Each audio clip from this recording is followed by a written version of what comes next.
we are going to be talking about who the Indiana Fever will protect. In the next 15 minutes, we'll reveal why the Fever's protection list is stirring up controversy. You'll get exclusive insights on who made the cut, who's on the bubble, and who's out. We'll break down the stats, potential, and risk of each player. By the end, you'll see why some fan favorites might be leaving Indiana. Get ready for tough decisions and big surprises. As you sit in the Fever's front office, two names stand out: Caitlin Clark and Aaliyah Boston. These players are the future of Indiana, and protecting them is a no-brainer. Let's explore why they're untouchable. There's no need to go too much detail on protecting Caitlin Clark and Aaliyah Boston. First up, Caitlin Clark. Can you believe her rookie season hasn't even started yet? But here's the thing, her impact is already huge. You've seen those college numbers, right? Clark isn't just good, she's rewriting the record books. Her scoring ability is off the charts, and her court vision, it's like she's got eyes in the back of her head. Let's understand this about Caitlin Clark. #1 overall pick, on pace to become the first rookie ever to average at least 15 points, 5 rebounds, 5 assists. But she also leads the league with 5.4 turnovers per game, 1.3 more than any other player in the league. In the league, it's not just about the stats with Clark.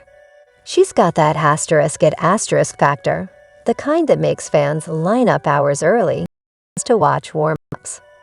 Her jersey sales are through the roof, and she hasn't even played a WNBA game yet.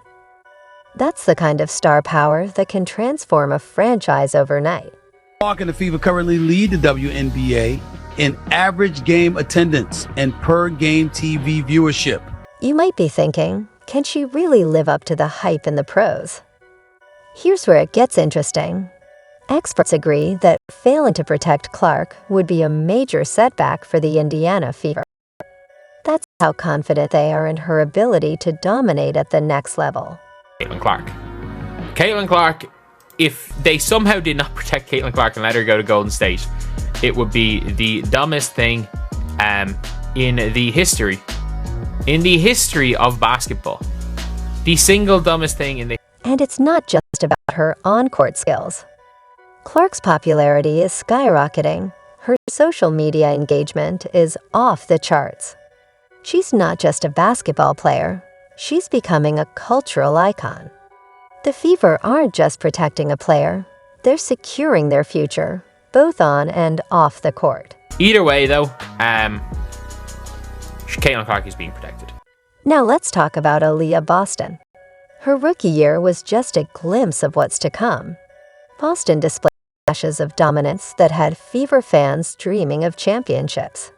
Her advanced metrics tell the story of a player on the verge of becoming a true force in this league. So being protected is Aaliyah Boston. Obviously.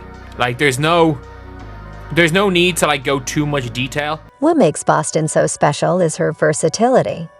She can protect the rim, score in the post, and even step out to hit mid-range jumpers. But it's her basketball IQ that truly sets her apart. Boston reads the game like a veteran, always seeming to be in the right place at the right time. There's a zilch, 0.000% chance that either of these are going to be, they're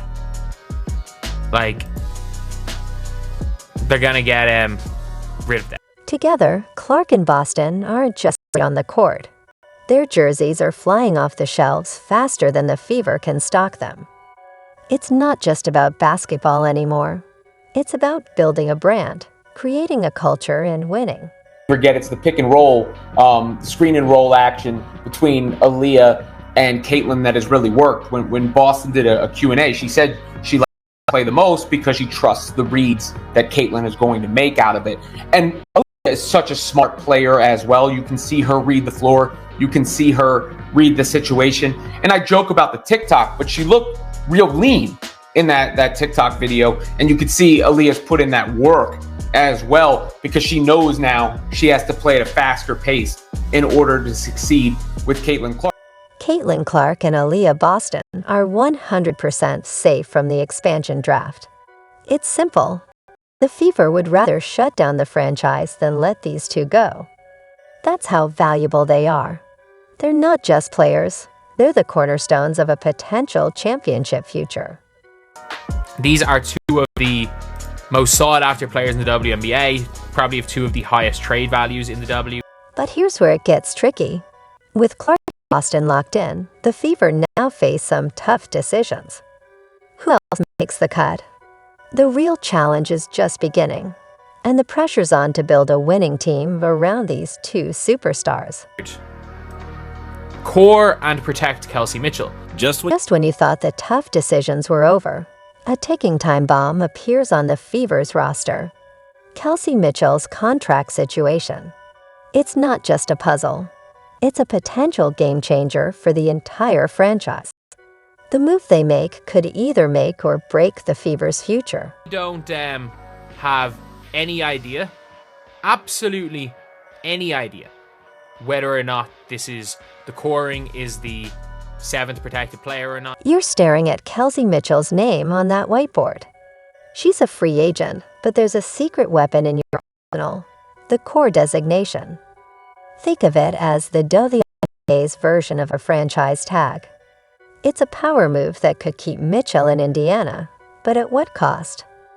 Let's talk about why Mitchell's so crucial. She's been the heart and soul. Has weathered the storm of Indiana Fever basketball, and I felt like had the best year of her career, this year. And according to your core years, you can't be cored 2 consecutive years. So what I'm guessing is that she's going to be a Fever next year, and she's probably exploring free agency. She's kind of an idea of who she wants to sign for in 2026, or if she really wants to go, is going to be traded. Either way, you are not going to not protect her and let her walk to the Valkyries. You're not going to do that. You are not going, because she could be gone to the Valkyries before free agency.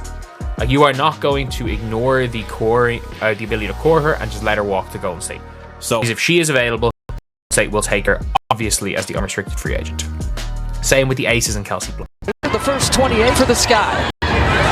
Mitchell from up top keeps it at a 2-point game. 71-69, 5:13 left in regulation. Mitchell tries to answer with a long-range jumper of her own, and she's starting to hit. Ended up shooting above 50% in the season. Either way, though, Lexi Hull is going to be there. She's gonna probably be a starter. Lloyd can't hit the jumper. Clark ends up with a rebound. Clark, what a pass! Hit stride, and Hull lays it in, and missed the bunny. Here comes Clark. Wielding through traffic, finds Ho, lays it in. Is she a good player? She's a talented player. I don't know if her impact has ever matched her talent. Nalissa Smith is going to be protected. There is a near 0%, and the Fever do not protect Nalissa Smith because she has that potential. She was a starter all year. They're not just going to let her